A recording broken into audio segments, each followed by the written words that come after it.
Uh, Jeff, is this a little too loud? Is it too loud? No? Ooh, sounds loud to me.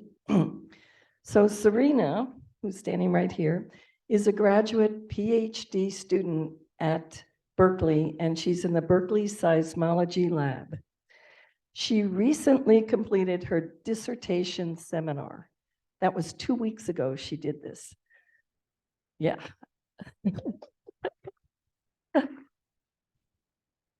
Now, she still has her thesis to go, but I mean, hey, it's just a thesis, right? So I'm curious, how many here have been through that graduate, gauntlet of thesis, orals? Yeah. Yeah, so we feel for you. So I was writing this introduction yesterday, and before we get speakers, we give them a form to fill out where they give us a lot of information, including their bio. And you are looking at Sarina here is one of the most humble, modest speakers we've ever had. All she gave me was that she's a PhD student at Berkeley, and she works on MyShake. And I'll talk a little more about that later. That's all she gave me. So I had to call her yesterday and I said, hey. So some of the things I asked her was, how did she get into seismology? And her answer was, she did her undergrad work at Middlebury College in geology. And she spent a semester abroad in New Zealand in Christchurch. And when she was there, Christchurch had had an earthquake 2 years previous. So there she was in Christchurch, seeing and living in a post-disaster city. So the light goes on in her head and she says, oh my God, geology, studying natural disasters would be a great extension, of what I already have an expertise in. So then I asked her, what are you doing? What's your focus, in your PhD? And her answer was amazing because it just seems so courageous to me. Because, most people, when they're going through their PhD, they want to do some new, brave new thing, test new theory, do something original. But her focus is in the knowledge that we already have, the knowledge, the science that we already know. How can we use that in our world today? How can we make it useful? Isn't that amazing? I mean, we are so lucky to have her here. So the way in which she's applying this in her PhD is she's directly involved with the MyShake cell phone app. That's MyShake, MyShake, shake, like shake, rattle, and roll. Anyway, and what she's doing with that is she's looking at, with all the seismic data, that the seismology lab collects and some other places too, she's looking at how can we use that to most effectiveness in the MyShake app, and what are the capabilities of this app and what are the limitations. So one thing I want you to do right now is take a good look at Sarina, because you know how you get all these apps on your cell phone and you think, where did it come from? Well, when you're looking at the MyShake app, this is who did it. This is the person. Yeah. Okay, so now I'm going to turn it over to Sarina. She drove 2 hours in the rain, so be nice to her. Okay, Sarina.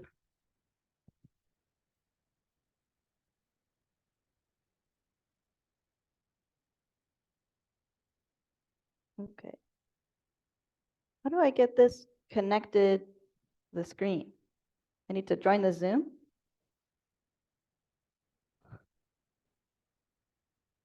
I don't think so. Okay.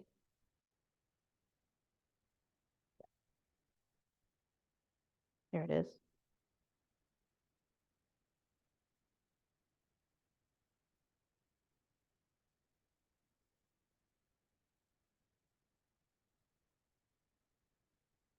Mm-hmm.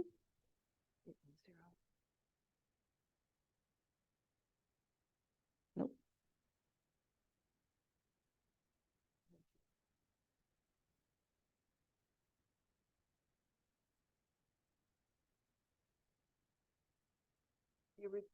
Can you hear me? She originally wanted to use her laptop, which is a Mac, and I'm a PC person, so haha. First didn't work, we had to put ours in.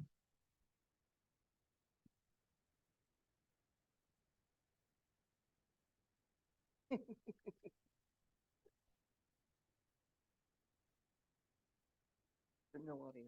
Okay. There we go.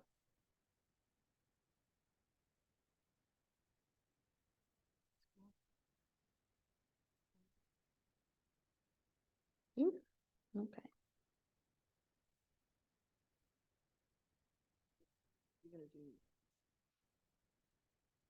Mhm.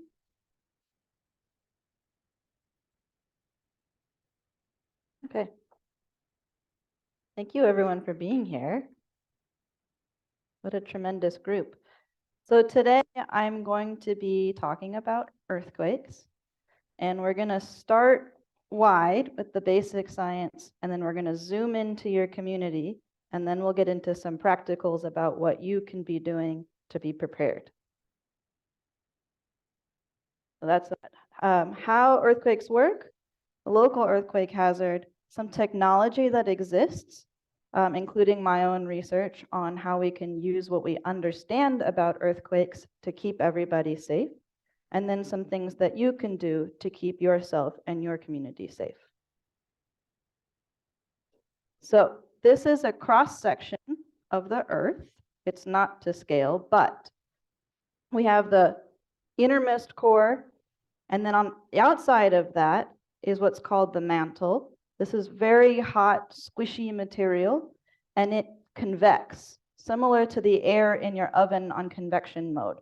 So the hot material, warmed up by the core, wells up to the surface. It goes along this like rigid roof, which is the crust, and then as it gets cold, it cycles back down towards the core over and over again. And when it wells up to the surface, it can, at the middle of oceans, actually come up to the surface and create new oceanic crust. So what this middle seam is right here, this is where there's a line of volcanoes in the middle of the ocean, for example, in the South Pacific.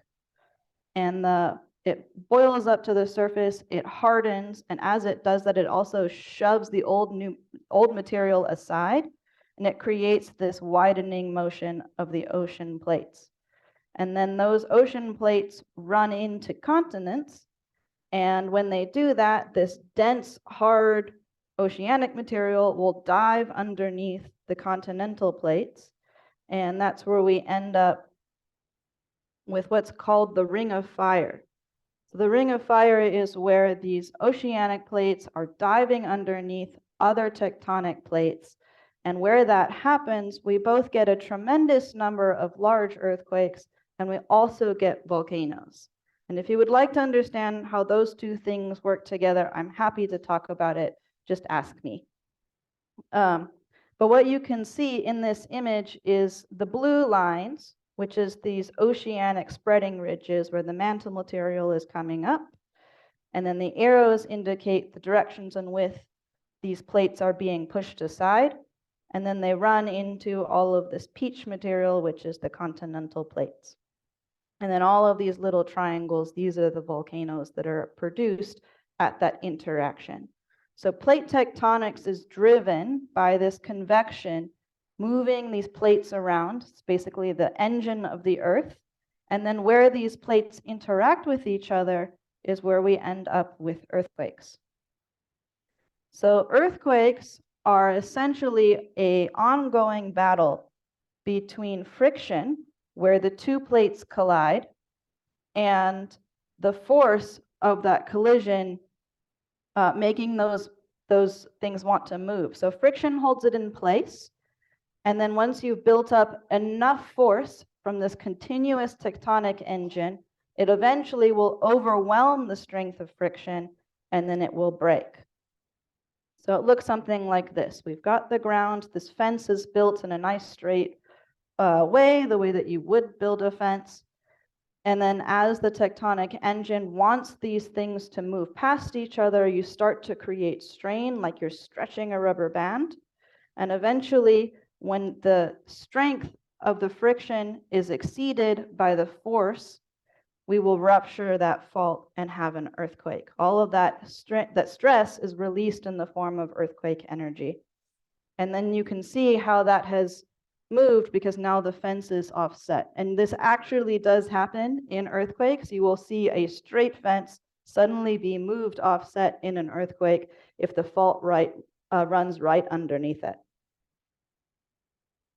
So there's 3 different interactions that plates will have along faults.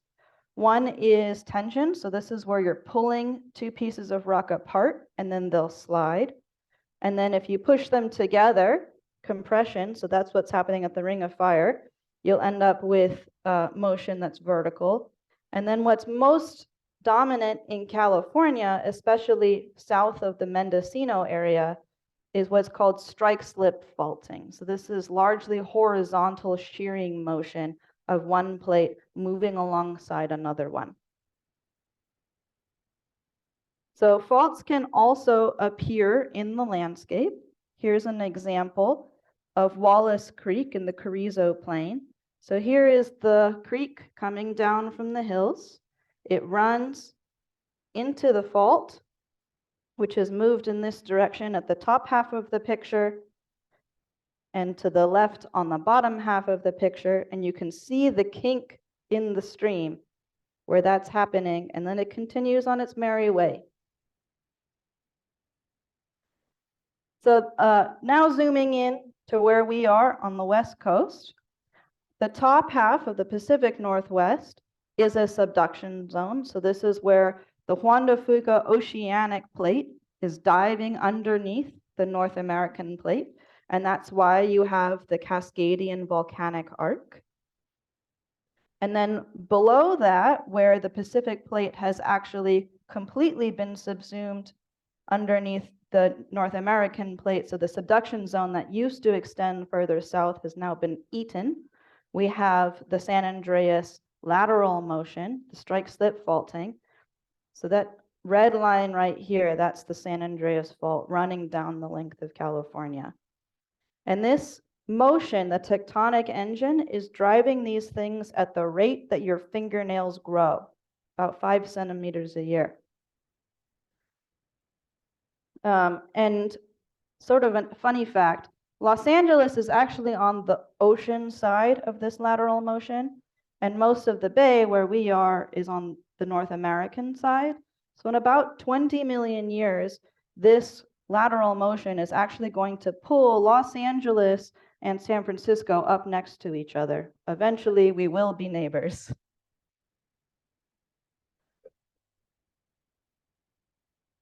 So there's that motion, the Juan de Fuca plate sliding underneath 4 centimeters a year, and the translational motion of the San Andreas at 5 centimeters a year. Zooming into the Bay Area, all of these very thin red lines are the faults, and all of the yellow dots are the earthquakes that occur on them. So there are some major faults here. The San Gregorio is closest to the ocean, the San Andreas being the most famous, running right through the peninsula and down. We have the Hayward Fault that runs through East Bay. It joins up with Calaveras down here at the south. There's the Greenville Fault, the Concord Green Valley Fault to the north, and then the one that's closest to where you all are is the Rogers Creek Fault. So we'll talk more about that one. And again, we have the Pacific plate moving north and the North American plate moving south relatively. So what's the probability of earthquakes occurring on these faults? So there's lots of different ways to try and quantify how we understand the risk on faults to be. One of the more comprehensible is to use a 30-year bracket because that's the length of a mortgage. So the probability of a magnitude 6.5 or larger earthquake, which is about the point at which we expect to see fairly widespread damage, in a 30-year bracket from when this model was made, so 2014, is 72% across the entire bay, 3/4 of a chance in the 30-year period after this forecast was made, there will be a damaging earthquake. And then we can pick out along those major faults what the probability of that earthquake is occurring on that particular fault. So the San Gregorio fault is the least that we know about in terms of hazard. The Macama fault, which is just north of the Rogers Creek fault, also is less likely. The San Andreas fault, because it had such a large earthquake in 1906, we think is actually still building up a fair bit of stress, and it's not quite ready. So it's just 1 out of 5 chances on that one. The highest likelihood is on a combination of the Hayward fault and the Rogers Creek fault. That's a 1 in 3 chance that the destructive earthquake that we anticipate will occur there. A 1 in 3 chance. So this is where I work. And the Hayward fault runs right through the top end of campus. This is the football stadium. The football stadium, when it was rebuilt, was actually rebuilt in 6 pieces that can move independently, recognizing that the fault is underneath the stadium, and at one point it will move. And ideally, the stadium should remain functional after that happens. I teach a class called Earthquakes in Your Backyard. We reach about 1,000 students a year, and you can see why we gave it that name. Here's another example of landscape features showing the motion of the fault. So this is Strawberry Creek. UC Berkeley was actually built in this location because of Strawberry Creek. It was one of the only places with year-round water, which was important because UC Berkeley was originally an agricultural school. It was an extension of the university in San Francisco. So we have one side of the plate moving to the north, the other side moving south, and we have this 300-meter offset, which is about double the length of the football stadium. So the offset of the creek is 300 meters. We can do some back of the envelope calculations and say the age of the channel is 32,000 years, and that means that the amount of the rate at which this is moving is 10 millimeters a year. Now, I said the San Andreas fault system as a whole is moving 5 centimeters a year. 10 millimeters of that is being accommodated on the Hayward fault. So the Hayward fault accounts for 20% of the overall San Andreas motion. Here's another example of being able to see faulting where you live.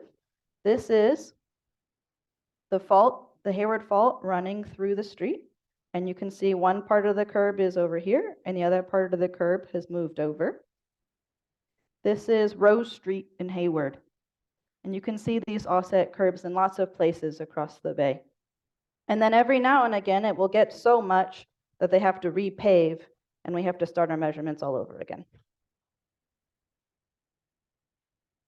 All right, the last significant earthquake that happened on the Hayward fault was in 1868. It was about a magnitude 7, and it caused a lot of damage across the bay. It was at that time actually called the Great San Francisco Earthquake because most of the damage occurred in San Francisco until, of course, we got to 1906. And then the Great Earthquake name was given over to a much larger and severe earthquake. So this is the Alameda County Courthouse in San Leandro following that earthquake. The building codes have gotten much better, I promise. So big earthquakes on the Hayward fault. We have not had a large earthquake since 1868.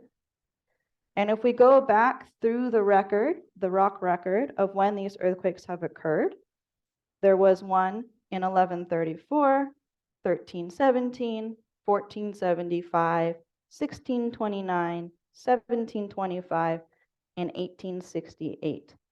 So we can look at the intervals between each one of these. 138 years, 158 years, 153, 97, and 142. You kind of take an average of these to try and figure out how often large earthquakes occur on faults. We call this the recurrence rate. It's been 150 years and counting since the last big one on the Hayward Fault.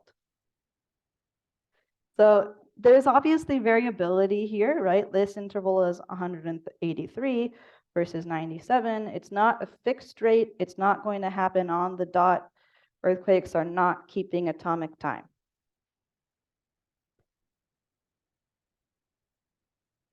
Okay, and then we'll go up to where you all are, which is closer to the Rogers Creek Fault. In about 2017 and 2018, we were trying to figure out, and by we, I mean seismologists in general, what the relationship was between the Rogers Creek Fault and the Hayward Fault, because they both run into San Pablo Bay. And San Pablo Bay, the floor is covered in sediment. It's really difficult with your eyes to see whether there's faulting there and where it's connected up. But using some basically ground penetrating radar, we've discovered that there is a high likelihood that these two faults are related or somewhat connected to each other. So the Rogers Creek Fault alone could cause a magnitude 7 earthquake if the entire length of the Rogers Creek Fault ruptured at one time. If the Hayward Fault and the Rogers Creek Fault went together, it could be a magnitude 7.4. This would release 5 times as much energy as the 1989 Loma Prieta earthquake, which was a magnitude 6.9. That earthquake caused 63 deaths and an estimated $6 to $10 billion in property loss. USGS scientists found evidence showing that the Rogers Creek Fault ruptured significantly between 1715 and 1776. They're not positive exactly when, but at about that time. This map is actually showing the smaller earthquakes that some of you might have felt last year. Recurrence on the Rogers Creek Fault is not well understood. It's thought to be somewhere between 130 and 370 years, which relative to the length of a human lifetime is a little bit difficult to figure out how worried you should be. The last memorably damaging earthquakes occurred in 1969. There was a pair of earthquakes that occurred quite close to each other in time. Their magnitudes 5.6 and 5.7. They caused $7 million in damage, which in today's dollars is 50 million. So this is a map now of the shaking intensity experienced from those 1969 earthquakes. The darker the red, the heavier the shaking. So you would expect in a larger earthquake, for example, the full length of the Rogers Creek Fault rupturing, to experience this map or stronger. Basically, the dark red zones will get wider. So let's think about what that actually looks like. I have a video.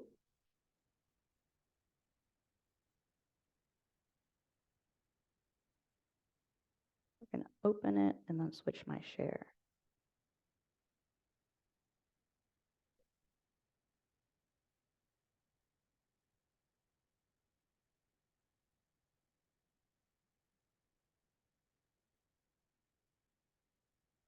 It's loading. Okay, pause.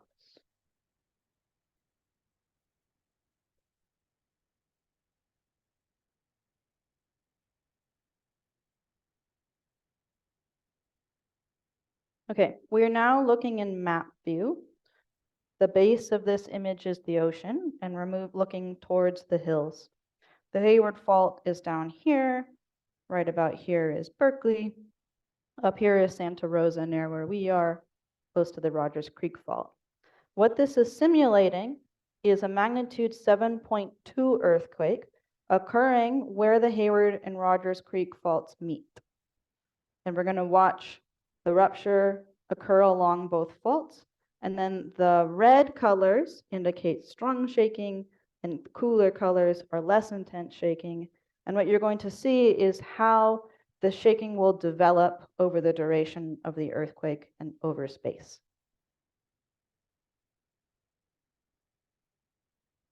So the darkest red is basically tracing how much of the fault has unzipped.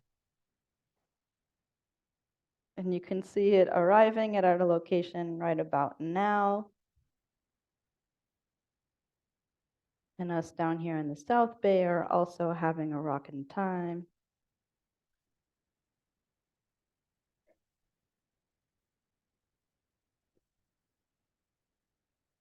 And this is running at about real time. So it feels interminable watching the video. I'm sure it will feel interminable when we all experience it. And you'll see that the distribution of shaking is not symmetrical.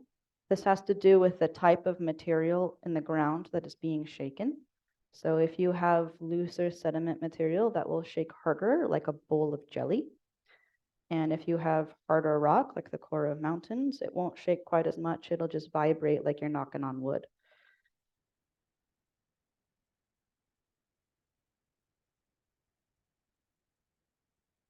Okay.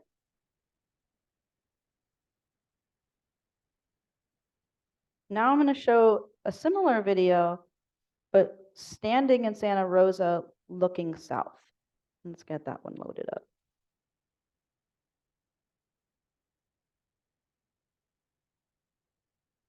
So again, the map view is over here, and now you can see the earthquake waves moving towards us. Here's Route 12 and the 101.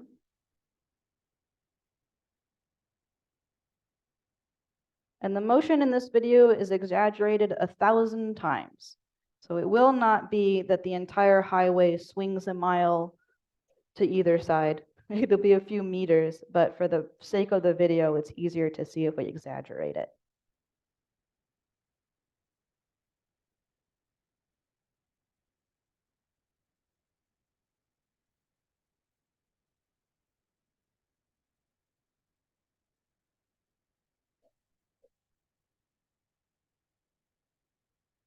People who experienced the 2019 Ridgecrest earthquake, which occurred about 200 kilometers away from LA, said that it felt like they were riding an ocean wave from the motion of the earthquake.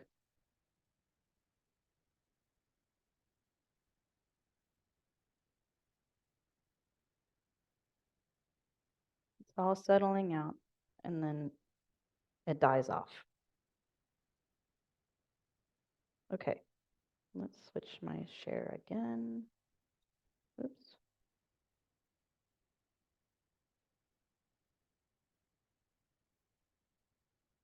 And then I want to talk about what that actually looks like in terms of local hazard. So we're going to play with a couple of maps.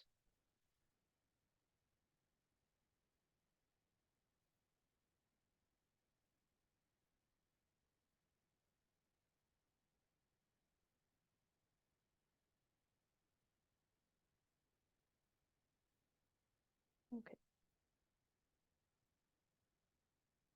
So this is that same scenario. That was a model. That's a model built on how we expect the ground and the earth to behave in an earthquake of that size to try and give us a way to set expectations of what we're going to experience. So this is, again, more of that model, but with a few different things that you can look at. So what we looked at in the video is this like the distribution of shaking over time. Whenever there is a large earthquake, there is also always aftershocks. That's smaller earthquakes as the fault is settling down. On average, for an earthquake of a given magnitude, you will experience 10 aftershocks of the magnitude lower than that, 100 of the magnitude lower than that, and so on by orders of 10. So for example, the magnitude 7.8 earthquake that just happened in Turkey, we're expecting on order of 10 magnitude 6 aftershocks.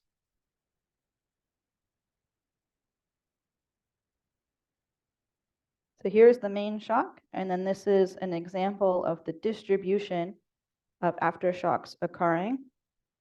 All of these little splotches that show up are an aftershock and the distribution of shaking resulting from it. And again, this is a model. This is not a prediction of the future. It's just to give you a sense of what you could expect.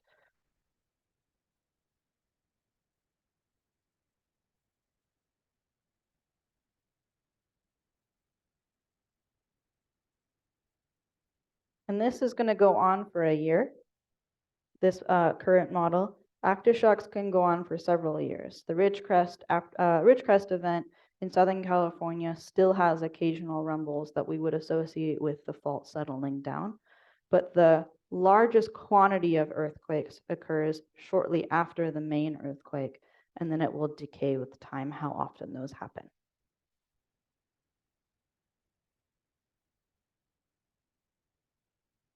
So this is an example in Alaska of the ground actually offsetting itself. In the model, I showed a fence that gets offset. In this case, this is an oil pipeline that was offset. And they actually built this oil pipeline on these slider beams with little wheels so that, because they knew they were crossing a fault, that when the fault actually moved, it would just slide along its casters and wouldn't have an oil spill. And this is an example of effective engineering because it did not break. Here's another example of surface damage resulting from faults moving, broken pipes, broken roads, new speed bumps that no one wants.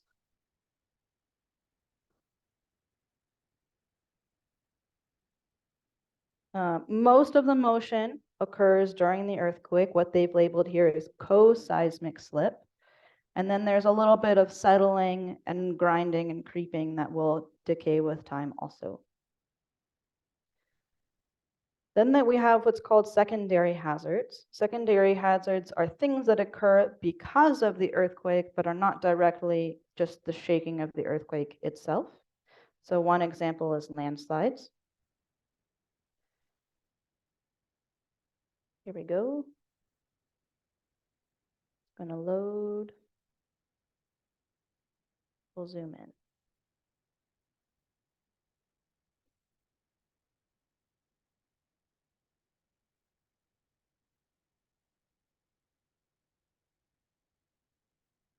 Where's my dots? Show me my dots.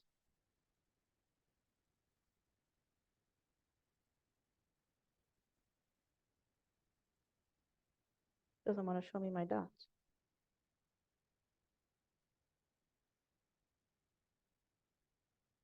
That's very silly. I'm going to give you time to think about what you've done. Let's try the liquefaction map.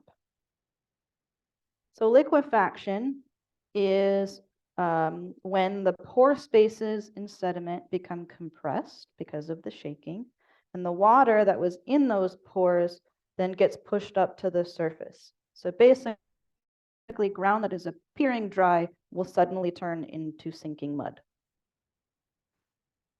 This is an example of a car getting stuck in that sinking mud. Here is a street sort of inundated with it. Something that is similar to this is if you've ever gone to the beach and you're standing on the hard packed part of the sand near the ocean, but it's not like constantly be covered by water, and then you stamp your feet a little bit and it goes from the hard packed to the sort of soft squishy and the water comes up between your toes. That is like small scale liquefaction. So an earthquake will just cause that all over the place.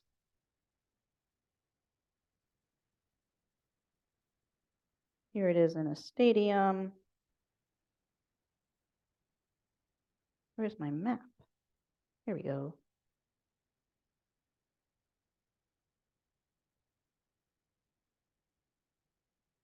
Oh no, we're supposed to have one up here too.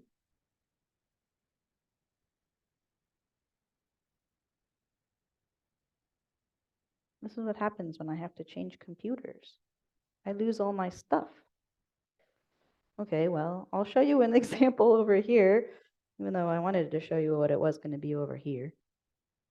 So the low-lying areas close to the bay, these are basically just compacted sediments that we put docks on top of. So when you shake them really hard, it's going to be fairly natural that the water will start to boil to the surface and the ground will become soft. The likelihood of liquefaction in the low-lying areas in the East Bay is quite significant. And then it decreases as you move into the hills because there's just not as much waterlogged sediment up there. Let's see if landslides wants to behave now. Come on.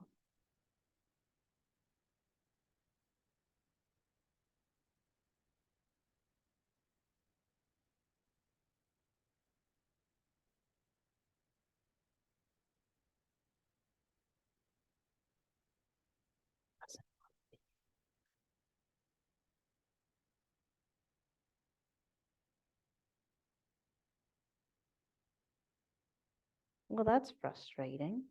Let's see if I can get a different map to work. Oops.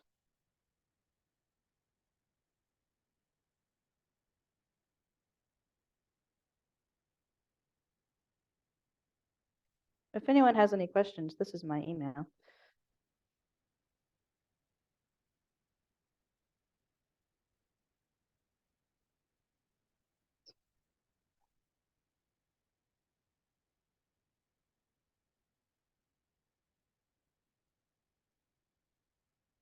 Go into my email, find my access code.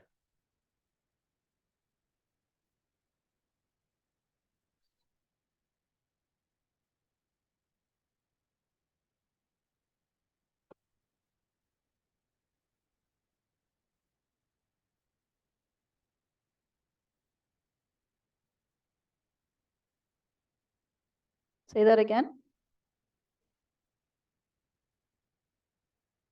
There's a possibility of landslides where the hill is a little bit steep, especially if it's the kind of place where you see like lots of grass and flowers in the summertime, because that means there's a good amount of soil that could destabilize. I wish that landslide map had worked because then I could show you exactly what you're asking.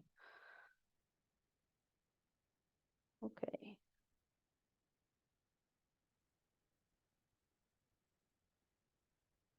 Where's my, yes, my risk, where is, all my buttons are hidden by Zoom. Here we go. Okay, landslide susceptibility. Here we are in Santa Rosa.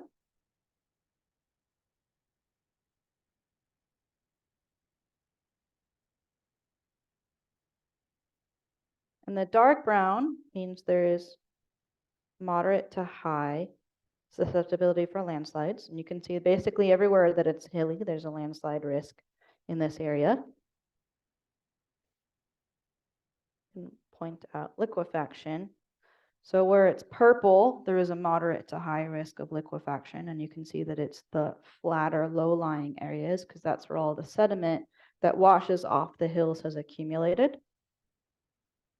And this right here, the red line, this is the Rogers Creek fault that I've been talking about. Yes, let's zoom in.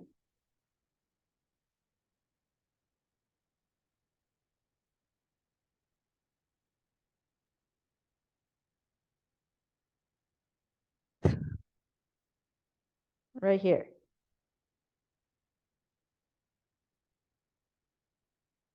So where the liquefaction could occur. Moderate risk, not super, super high risk, but you will probably see some of it is the answer there.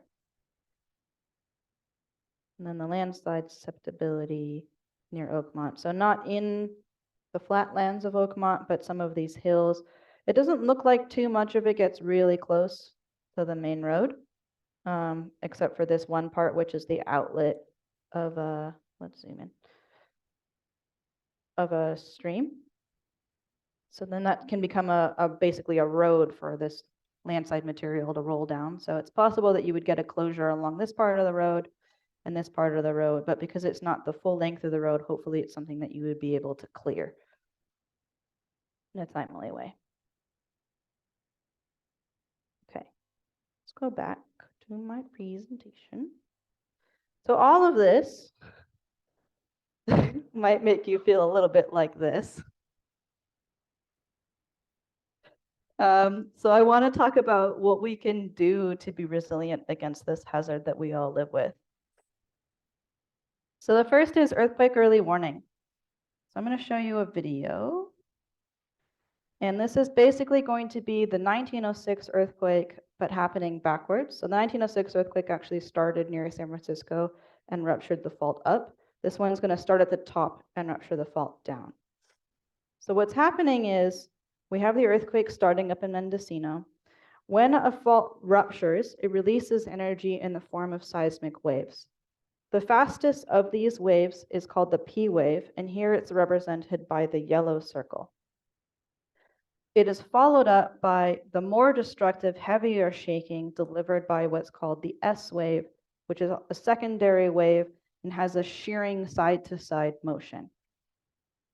Earthquake early warning is the concept that we could use seismic stations scattered across the landscape to detect the P wave, figure out that an earthquake has occurred, where it started, and how big it is, and then estimate where people are going to feel that shaking delivered by the S wave.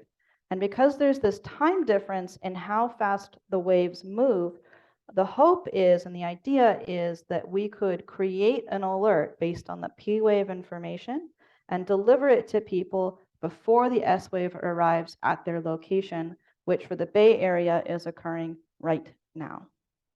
So the idea is that we would have stations up near where the earthquake started, detecting these yellow circles of the P waves, creating an alert, and sending it to people in the Bay before the S waves actually arrive. So essentially leveraging the fact that now the internet is faster than earthquakes.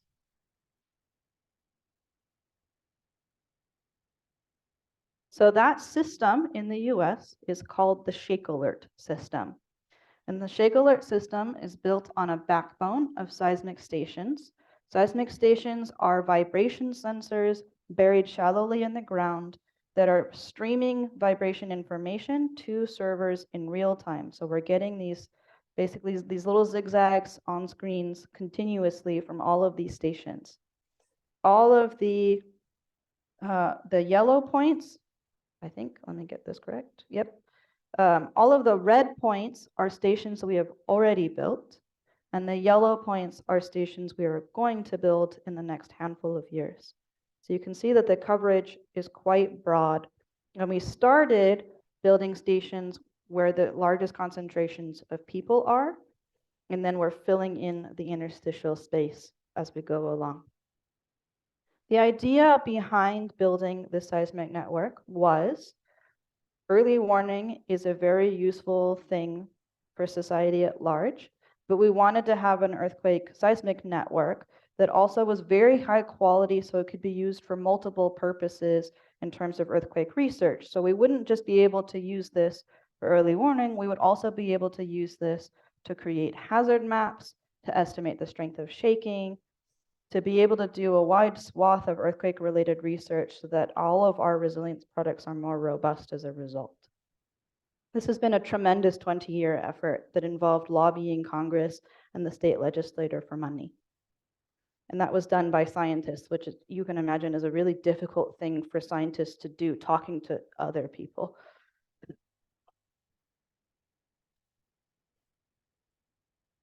All right, so earthquake early warning, as I mentioned, is the process where an earthquake starts. It releases seismic waves. The fastest wave happens to be the least destructive wave, and it's called the P wave. And it registers on seismic sensors that are continuously communicating with the central system. So we detect the earthquake. We communicate that to a central system, which is running an algorithm. It's basically a computation where it takes information from different seismic stations and puts it together to figure out that an earthquake has started, where it is, when it started, and how big it is. And based on that information, we can then estimate who we expect to feel this shaking so that we can create an alert. And those who receive the alert can take action before the shaking arrives at their location. So, who could use earthquake early warning? One of the main motivators is for reducing falling hazards. So, the Loma Prieta earthquake, the 1989 earthquake in Santa Cruz, 50% of injuries were linked to people falling. And 50% of the injuries in the Northridge earthquake in LA were linked to things falling on people. So if every one of those people who were injured in these earthquakes had instead been given time to drop cover and hold on, we could have reduced the injury rate by 50%. And if you want to put that in economic terms, that's billions of dollars in healthcare costs alone. There's also automated things that industries can do. This includes slowing trains, which the BART already does.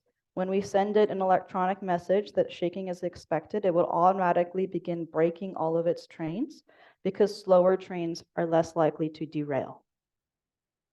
We can also have automatic processes that isolate hazardous machinery and chemicals.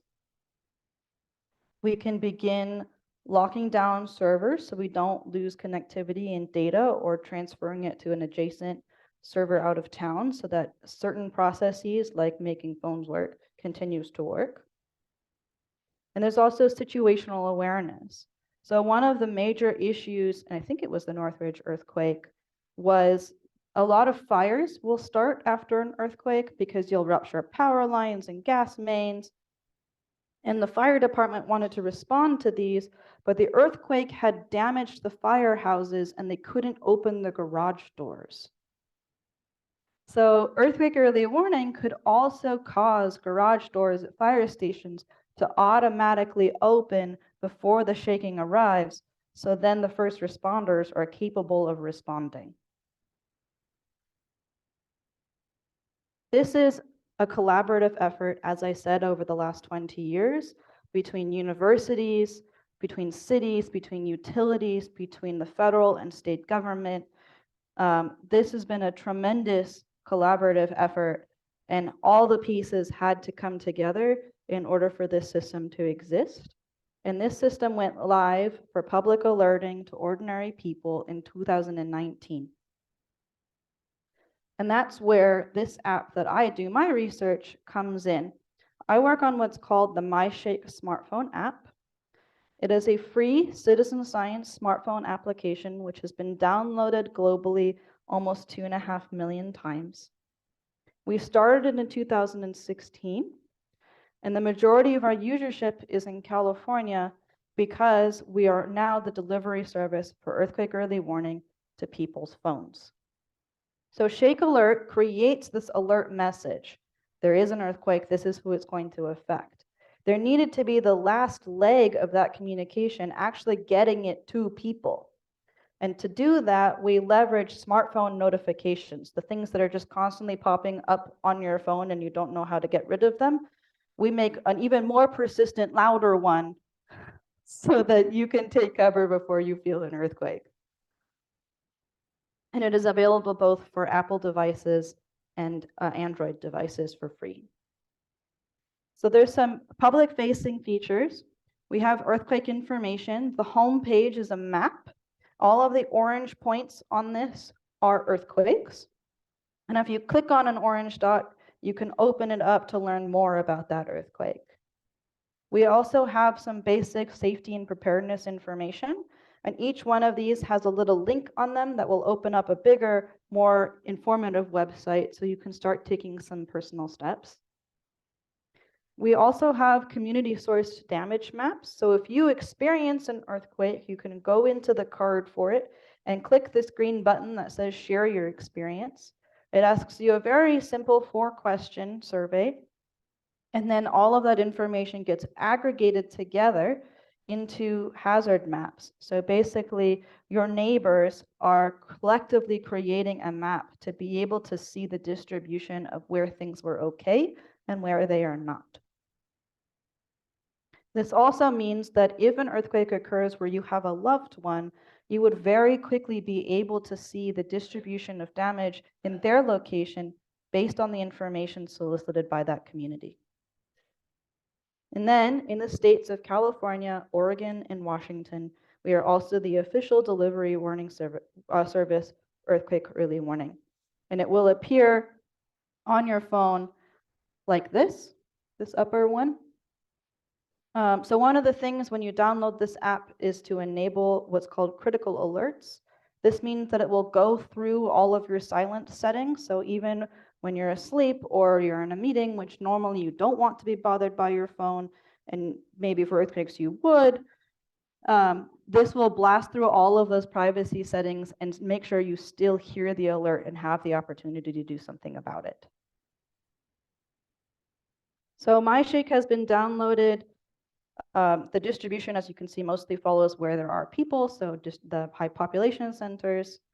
And then since we began alerting in 2019, by the end of last year, we had basically sent an alert to the entire state at one time or another, with the strange exception of San Diego, which appears to have a force field.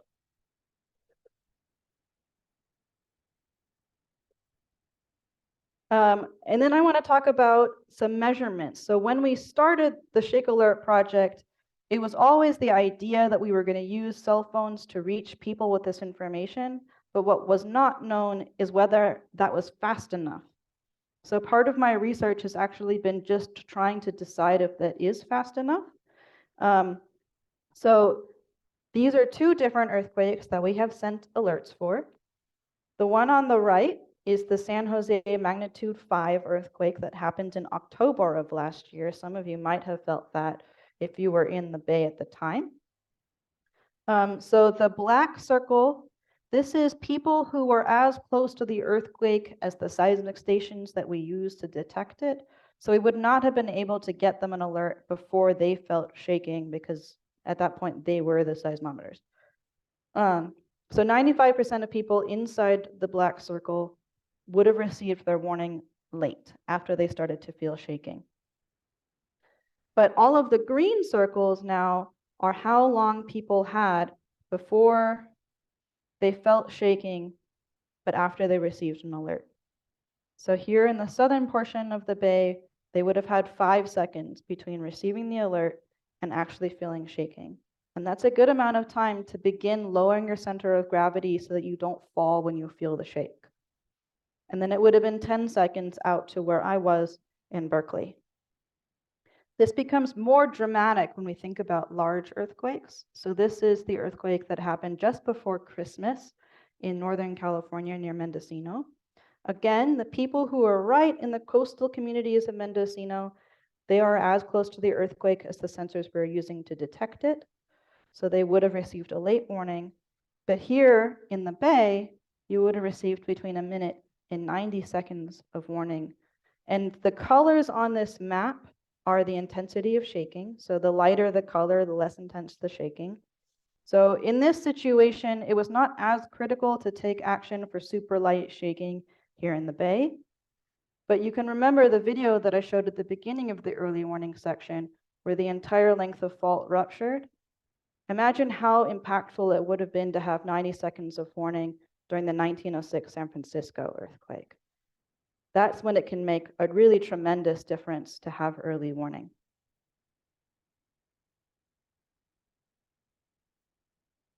This is another version of those maps, but in a graph. So as you move horizontally, you're moving away from the source of the earthquake. And as you move on the vertical axis, the middle line is the arrival of shaking, the arrival of that S wave.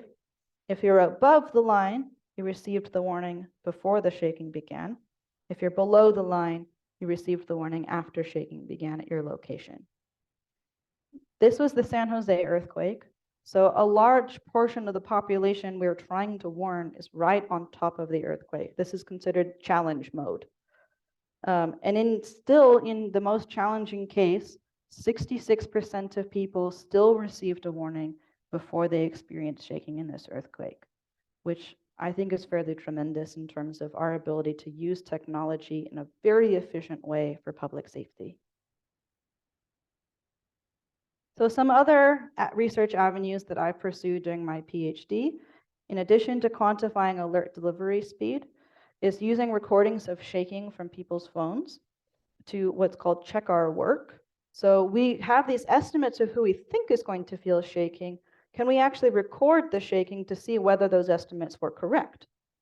And then the second thing is we use records of shaking to assess how buildings behaved in earthquakes. And I'll go over both of those briefly, and then we'll get into the section that's very practical. So in addition to being a delivery service for early warning, MyShake actually began as a citizen science project. And the idea is that when your phone is sat on a table, not being used for 30 minutes, the app will go into monitoring mode. And it will begin monitoring the sensor on your phone called an accelerometer. This is the sensor that is used to figure out when you've turned your phone from upright to sideways, so it can change the orientation of the picture. It's also a vibration sensor. So if your phone is sat quietly on a table not being used, we can start watching it to see whether or not an earthquake is going to occur. And the reason why this works is because the physical characteristics of earthquake motion are different from the other types of motion that your phone will experience. Earthquake motion to a phone's vibration sensor does not look like going for a run, does not look like being in a car, does not look like being on a train, does not look like being dropped. So all of the red points in this plot are the earthquake motions, and all of the blue dots are other human-related motion. So the fact that these red dots are clearly separate from the blue dots means that we could train an algorithm to be able to tell the difference on what types of vibrations the sensor is seeing. And when we see an earthquake-like motion, so something that falls in this red zone, we will record 5 minutes of vibration data and send that back to our server so that people like me can do research using that information. So the idea here is we're using sensors that lots of people have to vastly expand our bank of seismic sensors to be able to detect earthquakes and do research. So one of the things that we can do with these vibration measurements is actually measure intensity. So intensity maps are these rainbow colored maps. It's also the rainbow colors that you saw in that video I showed you, where red is bad and blue is not so bad. This is an example of the Turkey earthquake. So all of this red sort of highlights the area where the fault ruptured, and then you can see that the seismic energy radiated away from it. These maps with these colors are actually based on discrete measurements made by seismic stations. All of these triangles had a measurement on them in vibration, and then we translated that to intensity. So just so the language is clear, magnitude is a description of the size of the earthquake. It's how much energy was released and how much fault moved. For any given earthquake, there is one value for its magnitude. Intensity is a description of shaking that varies by place. So for any one earthquake, you will have many intensities of shaking depending on where you are. Intensity, when we measure it and map it, is these discrete measurements made by individual stations overlaid on something that we know about the geology of the place. As I said, softer sediment moves more roughly than harder rocks. And then we interpolate, which is to say we connect the dots and color in between the lines. So the quality of these maps depends on how many observations you are making. So if we could use phones to make additional measurements, we could improve the quality of these shaking observations, and therefore the quality of our ability to quantify the intensity of shaking that people experienced. So the question was, is the data that we get from phones good enough to do that? And in this case, I have the intensity based on seismometers in the squiggly circles, and the triangles are now phones. And the colors measured by the phones are very similar to the colors measured by traditional seismic stations. So the answer is yes, we could add granularity to our shaking maps by using phones. This is an incredible power that we've just given to ordinary people to be able to contribute to science in this way.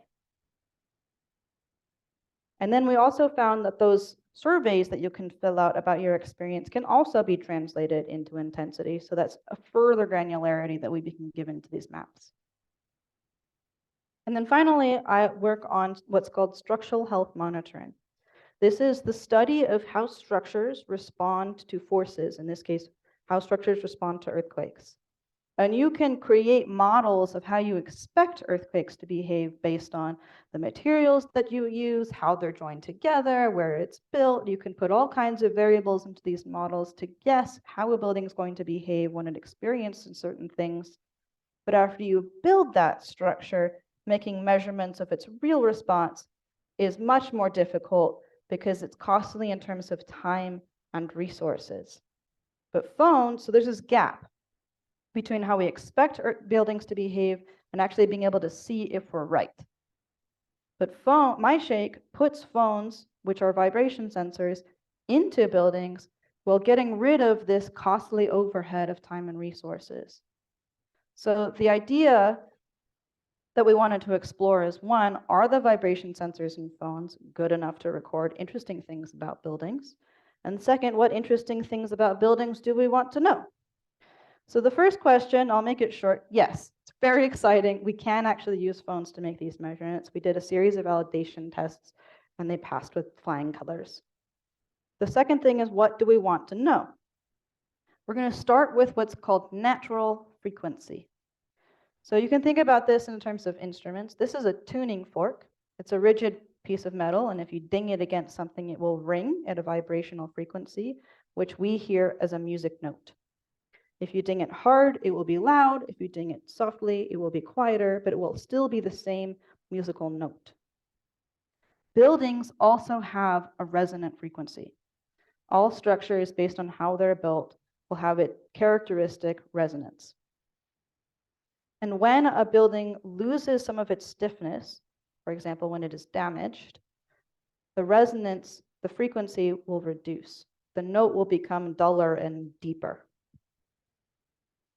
The other thing that is very helpful with fundamental frequency is it's characteristic of the entire building. So we don't need to control where the phone is in the structure. One phone anywhere in the building will get us this value. So we've been able to do this based on some sample information and data that we've recorded in test structures on a table that will mimic earthquake motion, and also in real earthquakes where people's phones have recorded these things. And so now we're starting to dream big. So the long-term vision is a monitoring network of buildings where users live and work.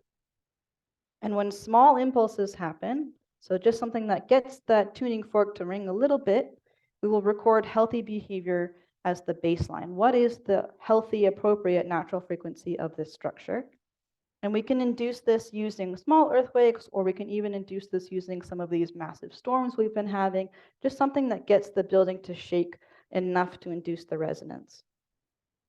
And then when we have a big earthquake, we can look at the resonance after that, and a damage would then reduce the modal frequency relative to a healthy baseline.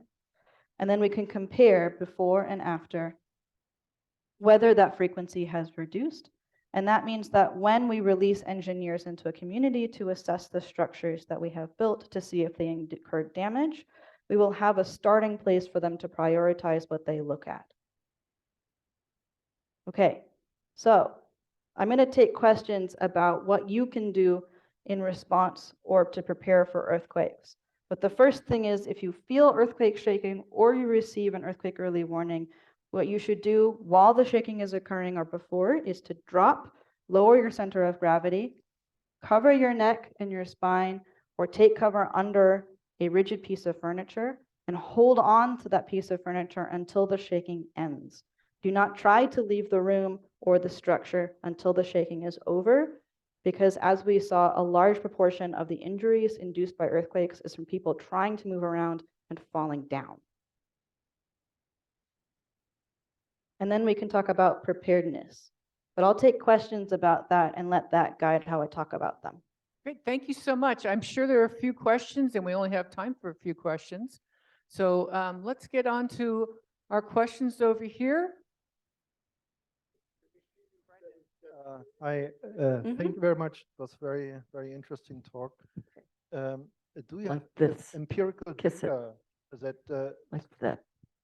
do you have empirical data that this is actually helpful for the?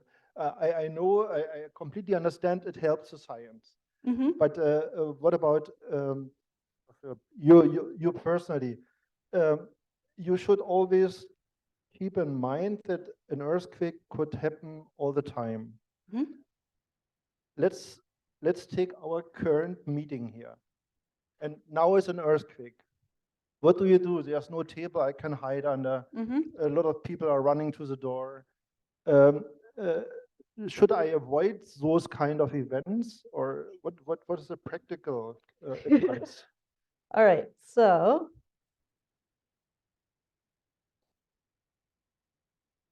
if you are in an environment where there is a table nearby, that's obviously the best thing to take cover underneath.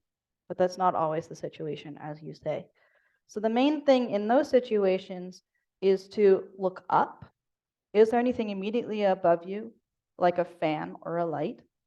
And if there is, then you should try and move a little bit away from that.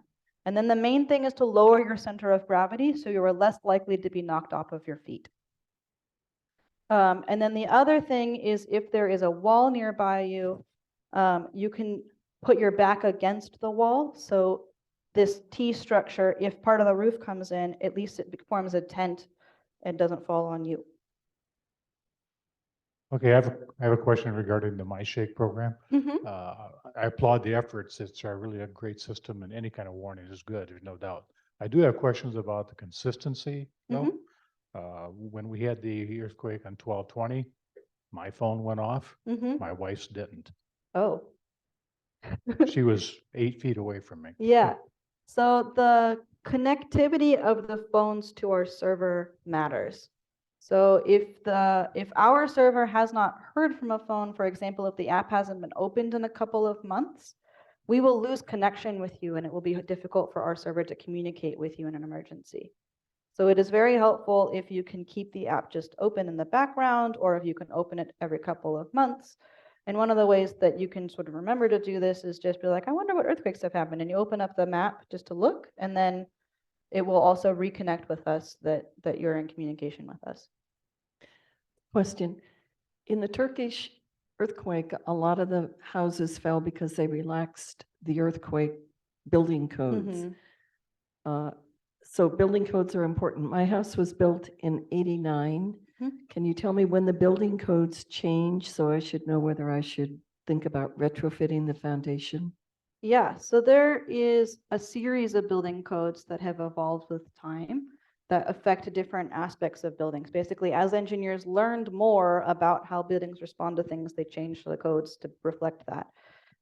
So most houses after about 1980 are going to be mostly okay.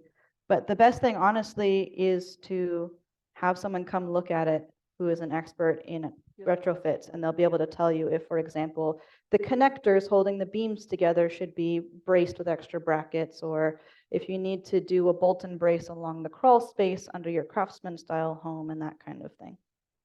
Virginia says no. So my question, and it may have to be the last one, I'm sorry about that. I understand that the closer an earthquake occurs to the surface, the greater the damage. About how deep is the Rogers Creek fault that we have to worry about right here? So the Rogers Creek fault goes down several kilometers, I think about to 20, but there are earthquakes that have ruptured all the way to the surface. So that's when you end up with things like the roads are broken and the pipes get broken. So that is an example of the fault has ruptured all the way to the surface. So that is possible along the Rogers Creek fault. We're going to unfortunately have to end the formal part of this presentation anyway, Sabrina, and we want to thank you for coming. If you're here for a few minutes, please come on up and say hi and thank her. We want to see you here next week also for our next speakers.